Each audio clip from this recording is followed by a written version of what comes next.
I don't diversify. I don't worry about these things because I am a saver. I'm not an investor. I'm not a risky guy. I've had 6 orthopedic surgeries. I don't ski. I don't snowboard. I don't even play rec league basketball games anymore. I buy Bitcoin.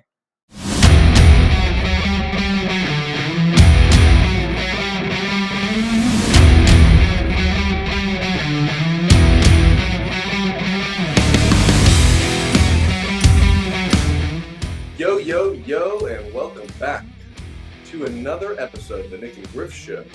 Today is Saturday, February 10th. It's 9:17 a.m.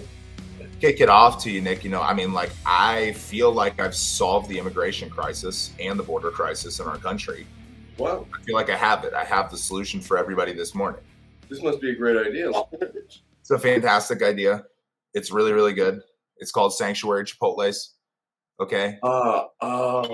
Yeah. If you put a cot in every bathroom of every Chipotle in the country, and we just start directing all of the illegals to these bathrooms, and then we also have them just kind of like work at Chipotle, I think we get a 2-for-1. We get a place to put everybody, a la immigration crisis solved, and the chicken at Chipotle and my burritos are going to start tasting authentic again, like they did back in like 2010. I just got done at this work conference and I'm waiting for a good objection to Bitcoin. Talking to as many intelligent people as I got to this past week, it's still so funny how so many people don't realize what's going on. So what's the timer for the dollar? Because, if you're Russia, China, Saudi Arabia, the whole world, right, is dependent on the treasury yielding risk off and treasuries paying and kind of still fueling their economy. Well, if they stop buying treasuries, what do we got? 10 years? 5 years? Not 30 years. Couldn't possibly be. And if that's the case, what are you going to do from now until 2034 to save your economic energy? What are you going to do? Nobody's asking any questions still. In Bitcoin, while there was a massive approval of an ETF and then a massive sell-off from a discounted, essentially a derivative ETF in GBTC who has over 600,000 Bitcoin, and they're dumping this shit every day. Dumping. And where does Bitcoin go to? Like 39,000? It barely really goes down if you've been in Bitcoin long enough to know, like when it goes from 49 to 39, you're like, yeah, hey, that happens all. I don't know where you've been. Like, it's a very, very finite asset. Exchanges and miners and these OTC desks, they kind of control, what they'll sell it for. But where are people going to wake up at? What's the price going to be when the FOMO hits? So the 10-year return here on the S&P 500 is 173%. 173% growth in 10 years. And my man posted this hero dividend, whatever his @ is, I'm not sure. He says, why would I do anything else? Or all I want to own is the S&P. And he shows this 10-year chart, 178? God bless. 173%. 173% growth over 10 years. Let's pop back to Bitcoin here real quick. Let's look at the 1 week here. This week from February 6th to today, the 10th, 10%. 10% increase there. This month looks like pretty level, 4% increase. 3 months, we're up 26%. 6 months, things starting to get interesting here. 60%. 1 year, 118%.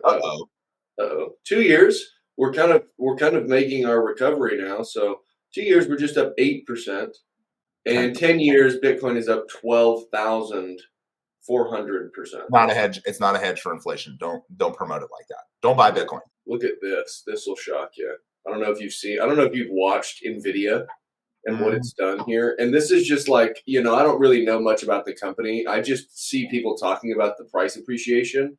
Yeah. So NVIDIA this past week did 4%. Let's see, this past year It's up 231%. And then over 10 years, look at this graph. It's the only thing that's beating Bitcoin. 16,000%. No, I find that 5 years.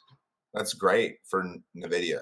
1,700% over the past 5 years.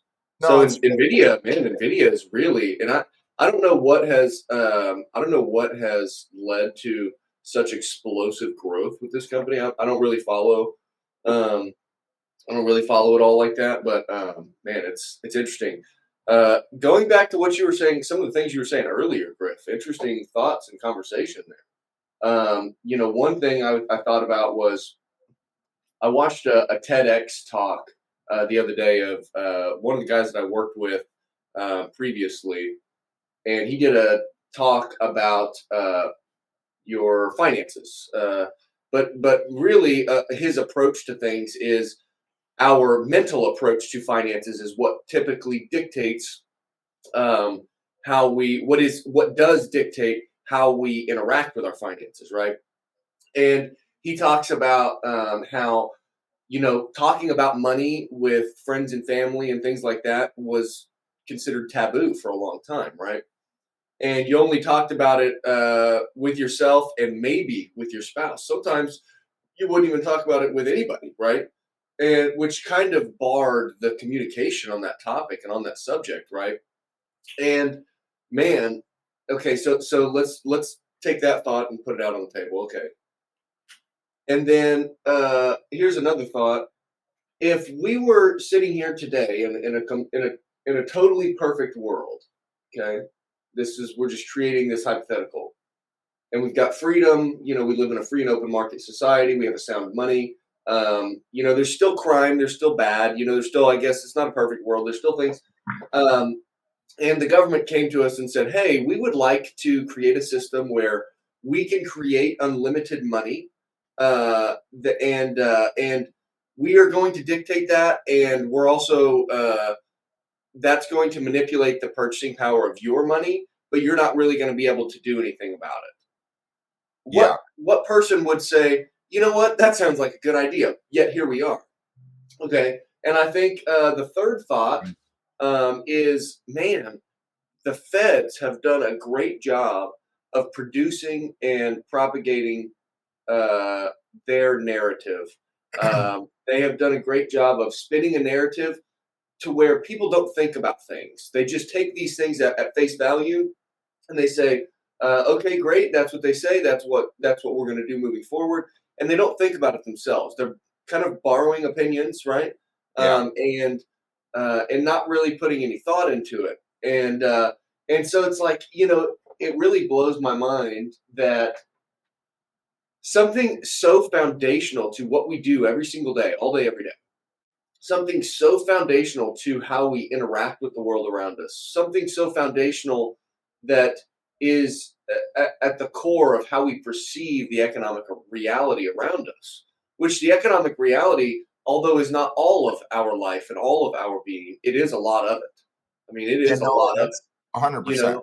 And I think mainly the dictation that you'd make between that economic part of your life is that, you've got this kind of economic part of your life, you've got a spiritual part of your life, you've got relationships with friends and family, you've got your physical health, all those things, right? It's like you've got different parts, but man, that economic reality is a very impactful reality. Well, no, Donald Trump can save everybody's economic reality. Yeah. That's exactly what so many people think, right? Oh, well, let's just get Trump in here. Let's just get so and so in here. Whatever the answer is. This is what we're saying here. This is the logic line that person follows. We're racing Formula One, right? We're racing Formula One, and we are in a Honda Civic that's like an early 2000s Honda Civic, right? And we've got a shitty driver in that motherfucker. He's driving this thing, sucks at driving.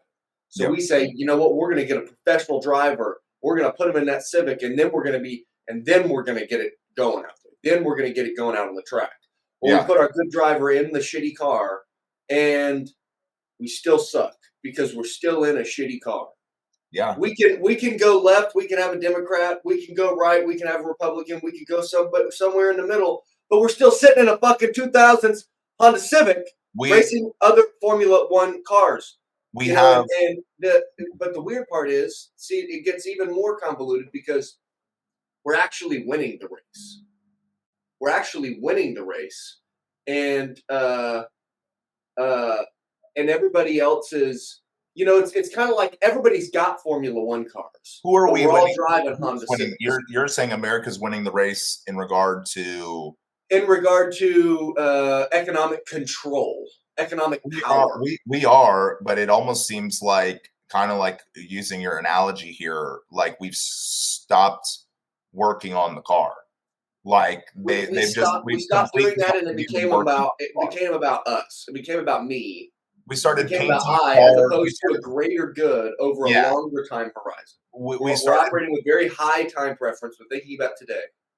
Yes, because it's good I for agree. us when we're borrowing, stealing, taking from the future, and the future being future generations, other people like us, 50 years from now, right? Think about this. If the system continues on, then what we're doing now is we're pulling from people like you and I in 50 years. We're not at the end of America. We're at the point where it's time to play some real games. We have weaponized our currency against Russia, and using the UN, using NATO, using all these things. We've weaponized our currency, which has caused other countries, has caused other global superpowers to go, whoa, we're going to try to get off this dollar. We're going to try to, essentially get rid of our cocaine addiction on the dollar. But with that said, that takes a lot of time. And what are we going to do when they're officially off of it? Something that you're talking about, that you're hitting on several topics of. Tucker Carlson goes to Russia and interviews Vladimir Putin. I'm about an hour and 30 minutes in. So I haven't finished it yet. I think it's like, a little over 2 hours. So I haven't finished it yet, but I'm an hour and a half in. Man, really interesting perspective that Putin is laying out. Now, you got to take it with a grain of salt, right? Because he is technically labeled here in the United States as the bad guy, right? He's the bad guy. He's not a great dude. I'm sure we could point to all different kinds of things, right, that would say different messages. But anybody that's labeled the bad guy, of course, if they get a platform, they're going to say, I'm not the bad guy. Or maybe they double down on their shit, or, depends on what it is. But in this case, with Vladimir Putin, he kind of told everybody, like, I'm not the bad guy. You guys are the bad guys. I'm trying to work with you guys. I've been trying to work with you. I'm trying to do these things. But he also points out some things you talked about earlier. We weaponized our currency. We weaponized the dollar against Russia when we implemented the sanctions and we cut them off from the SWIFT system and disallowed them to use dollars.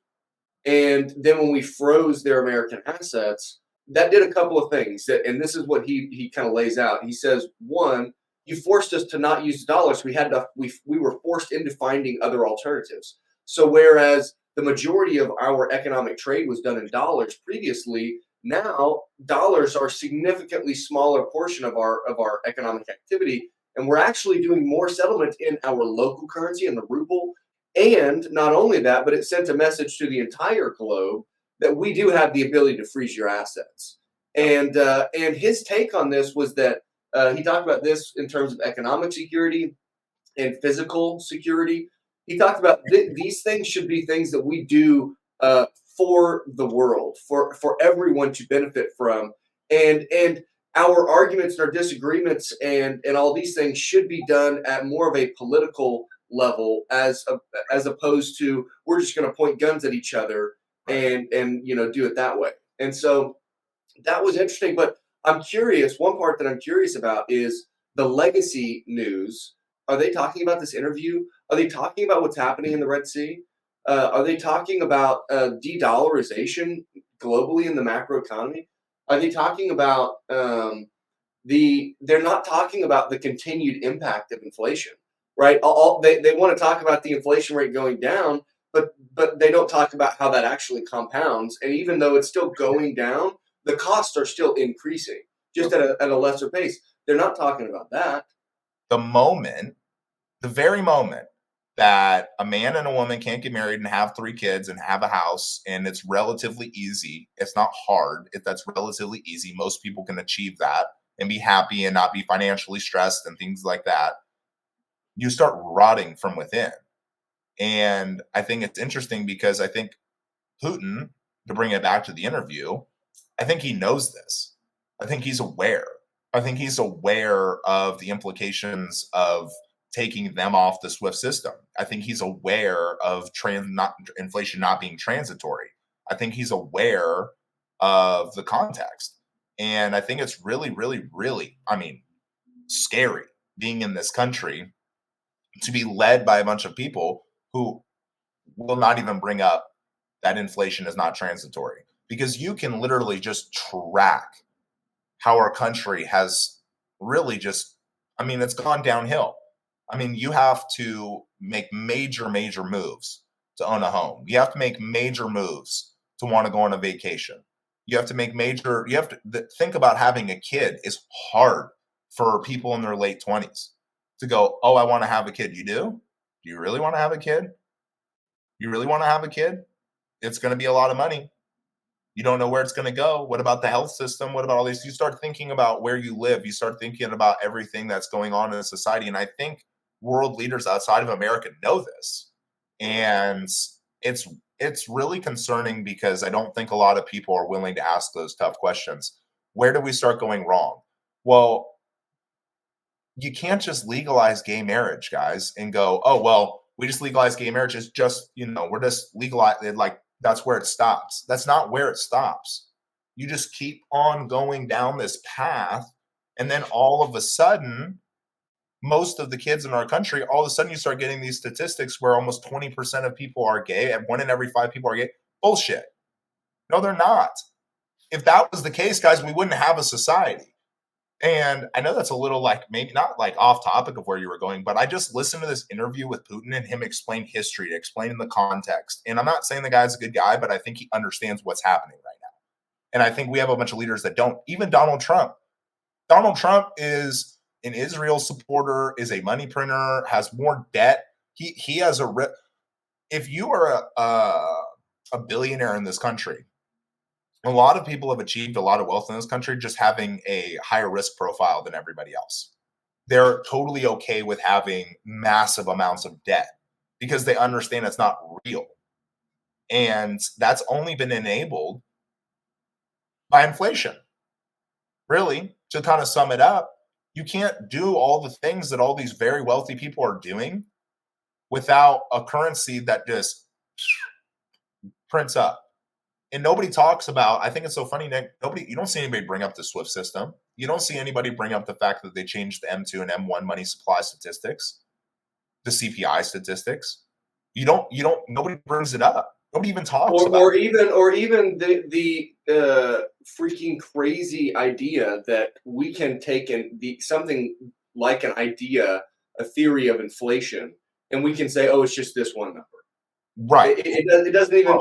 It's not. It doesn't. You can't. Not everybody does the same things. We don't all live in the same place. We don't all eat the same things. We don't all buy the same products and services. Oh, wait. No, you can't bring up that the Patriot Act is a thing. You can't bring up the fact that they've silenced reporters. They've silenced news. They have censored our lives. And if you kind of understand the internet and why Bitcoin is so important too, Bitcoin is so important, guys, because understand what open source protocols are and how the internet has been censored and monopolized over the last 20 years. It fell into a very few hands with social media companies. It fell into the hands of Outlook and Google when it comes to email, technology, money. Everything in this country is product obsolescence. You want to be a person that consumes whole food. You don't want to eat all of this crap that they put out there. The number of ingredients on your fucking Cheez-Its has increased by 50% in the last 3 years. They got to dilute this shit. They got to put more, products in it so that they can still issue it out at somewhat a reasonable price. But your McDouble in California, guys, is $4 fucking. And nobody is going oh, well, this might be, it's a problem. The issue is that in this legacy financial system, there is no objective data. It's all interpretive data. It's all subjective data. Whereas on the Bitcoin network, because it's an open ledger, anybody with an internet connection that runs a node can open this ledger up and see everything that's there.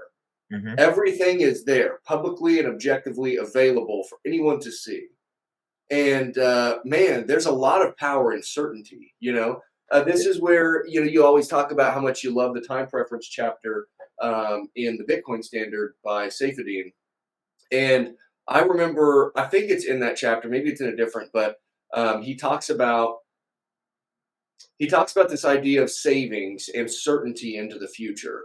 And savings, we have liquid savings today, right? Think about this just in today's dollar world, right? Let's say that I've got $5,000 or $10,000 in cash, right? I've got it held in physical cash. I'm not super uncertain moving forward in the next, in the next month, the next 2 months, right? I know that if something bad happens, I've got this cash sitting here that I can deploy, right? Yep. Now, that certainty, right, comes from foregoing consumption today to save a little bit for some time in the future, right? That creates certainty moving into the future. The problem is if you have a system that inherently disincentivizes you to do that with that money, then people stop saving, right? Stop saving. You start moving it into other assets. Now you're not saving. Now you're investing. You're taking on risk, which is not creating certainty into the future. You're looking at the S&P chart over the past 10 years and saying, yeah, fuck it, I'm gonna get this 14% increase every year. That's a hope. That's a wish. You don't know that that's true. But when you buy Bitcoin, I know that I'm going to have that amount of Bitcoin moving forward into the future. Nobody really talks about. Everybody talks about what goes up, but they don't talk about when they can access those funds. Here's the thing about Bitcoin, guys. You're in trouble tomorrow. It's the most liquid market in the world. It is by far the most liquid market in the world. You can sell your Bitcoin in a second. Right now, you can sell it all. They were selling 14,000 Bitcoin a day out of GBTC, and it was getting eaten up. America has like $131 million worth of Bitcoin, and people are like, "Oh, they're going to sell it." I'm like, guys, that sell pressure at this point in Bitcoin is a fucking joke. Bitcoin is so much more liquid than people are giving it credit for, and their equities, their 401s, their IRAs, their homes, their treasury, obviously their treasuries, depending on what contract you're in, highly illiquid. You guys will be using Bitcoin so seamlessly in 10 years, you won't even know it. Whether it is a literal, you guys are trading Satoshis or you are trading some sort of government form of money on top of Bitcoin or some other stable coin, or whether the Lightning Network prevails and that's what gets adopted. You guys think that this is where it stops. It's going to get better. We are going to figure out how to use it on the base layer. You might not even have to use it on the base layer. So therefore, it doesn't even really matter. But all of these, everybody, like it's been like a bear market. Well, I don't even know what we're in at this point. It's going up forever, guys. But I get so tired because we just start talking about topics that, in my opinion, it's like, cool, go build it then. Go find a solution to the problem, because Bitcoin has the incentive to where if you are the guy that solves the problem, you will do very well. It is 1776 America. Be the Vanderbilts. Go be a Rockefeller. Go be a Carnegie. Go change your life. Mine Bitcoin. Develop Bitcoin. Do things on Bitcoin that other people didn't think possible. And it's just incredibly sad to me that people think Bitcoin is going to stop here. What's one thing you're doing right now to put yourself, your wife, your future family in a better position? What's one thing that you are doing right now, Griff? I am buying the ever-living fuck out of Bitcoin. I was going to say it's constant, and it's It's not the most perfect DCA format, guys. It's not that hard, okay? I am buying fucking Bitcoin. That's all I do. I buy Bitcoin because everything else is speculative other than Bitcoin. I don't have to trust it. I don't have to answer to anybody. I don't need a credit score. I don't need somebody to wave their magic wand. I don't need anybody to custody it for me. I don't diversify. I don't worry about these things because I am a saver. I'm not an investor. I'm not a risky guy. I've had 6 orthopedic surgeries. I don't ski. I don't snowboard. I don't even play rec league basketball games anymore. I buy Bitcoin, but I don't do anything illegal. I follow the book.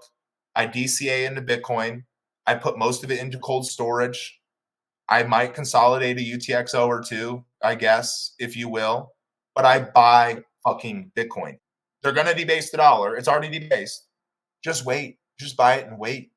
Do you not have money to save? Just buy it and wait. Just hang out. Ain't nothing to do. Use dollars for now. It's not that complicated. Just use credit. Use dollars for now. That's fine. Use all these things. That's what's easier to use. Use what is easier to use as a medium of exchange. That's fine. But in your buy some corn, put it in cold storage, and just leave it there. Just let it sit. Protect your keys. Do a good job of protecting your keys, right? And if you've not been watching, we do have video on Spotify and on YouTube. You see the Twitter handle down here if you're watching. It's at Nyc and Griff Show. It's all spelled out. NYCANDGRIFFSHOW. Come see us on Twitter. That's where we like to write our thoughts. We like to share a lot of opinions on current events, things that are going on. And sometimes we call people out and get into a little bit of a debate or an argument with somebody. And we have a good time. So come see us there. All the links will be down in the description. We'll see you guys next week. Peace.